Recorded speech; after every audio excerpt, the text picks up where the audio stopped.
Montana is known for its incredible natural beauty, and its rivers are a crucial part of that landscape. And when it comes to rivers, many consider the Smith River to be the crown jewel. Nestled in the heart of the last best place, this legendary 59-mile corridor is deeply rooted in Montana's history and culture. The Smith River is such a unique and precious resource in Montana that it requires a special permit to float, which is only available through a lottery system.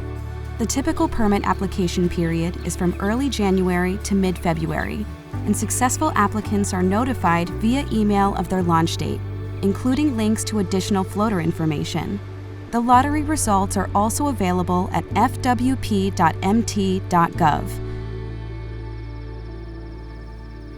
Beginning in early March, the public can pick up any unallocated permits from the lottery drawing or any canceled permits.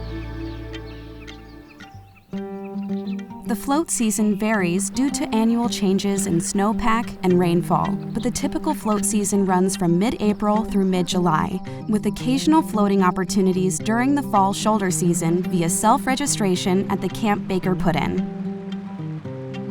To ensure the safety and enjoyment of your group and to minimize your impact, it's crucial to plan your trip well in advance. The Smith flows through a remote canyon, and there are no public services available in the 59 miles between the Camp Baker Put-In and the Eden Bridge Takeout. It is advisable to learn about the regulations specific to the Smith River. Use a map to plan your trip based on the time of season and the number of days you plan to float. Be aware that there are several Class 2 rapids and sharp turns throughout the river that often lead into rock walls. At lower river levels, exposed boulders and rock gardens pose additional challenges. Know your group's river skills and abilities, and carry the necessary clothing and equipment to be prepared for extreme weather, hazards, and emergencies. When you arrive at Camp Baker to embark on your adventure, you'll be greeted by the river ranger who will direct your group to a staging area in preparation for approaching the boat ramp during your designated 1-hour launch time. While in the staging area, the river ranger will present a leave no trace orientation and safety briefing. 80% of the property that borders the Smith River is privately owned. Therefore, it's essential that floaters abide by the Montana Stream Access Law. The law allows recreationists to walk within the river and along the banks, as long as they remain below the ordinary high water mark. This includes access to the tributaries of Rock Creek and Tenderfoot Creek. It is also important that floaters respect the viewshed of cabin owners by not loitering in front of cabins.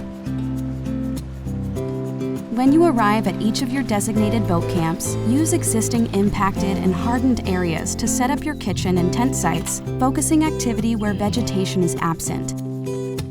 Use trails both within the camp and the boat landing riparian zone and avoid creating new ones. Adopt the pack it in, pack it out approach for all trash and waste. This means that you'll pack out all trash and food waste, large and small, and not attempt to burn trash or food in the fire ring. Follow the 3-bucket method for dish cleaning, straining solids from dishwater and packing them out. Broadcast strain gray water at least 200 feet away from camp and the river. Human waste must also be packed out utilizing one of several agency-approved, portable, hard-sided toilets. It's recommended that users urinate directly into the river when possible. Disposal facilities for trash and human waste are available at the Eden Bridge Takeout via dumpsters and a human waste disposal facility, also known as a scat machine. It's advisable to bring your own locally sourced firewood, and if needed, only gather dead and downed wood. Burn all wood and any charcoal to ash to make sure the fire is dead out before turning in for the evening or leaving camp. Leave no trace behind and leave the areas even better than you found them.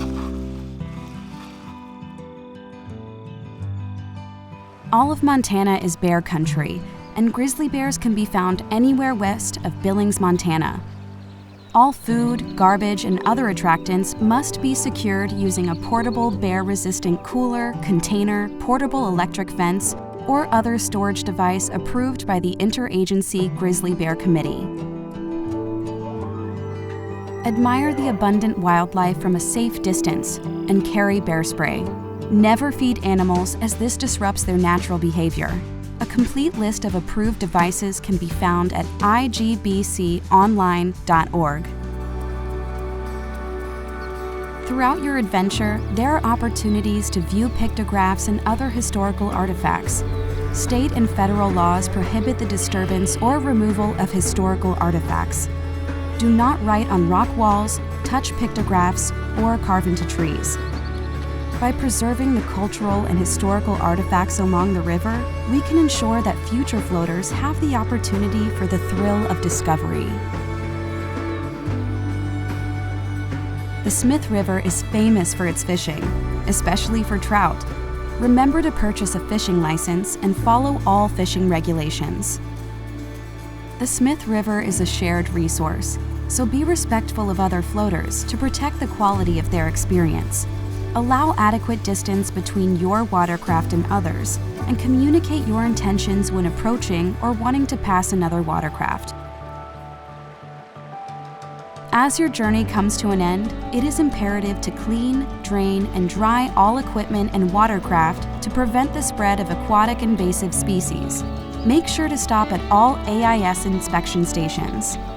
Your adventure on the Smith River promises unforgettable moments and a lasting connection to nature. By following these guidelines, you're not only ensuring your own enjoyment, but also preserving the beauty and integrity of this valuable resource for generations to come. Respect, protect, and enjoy the Smith River responsibly.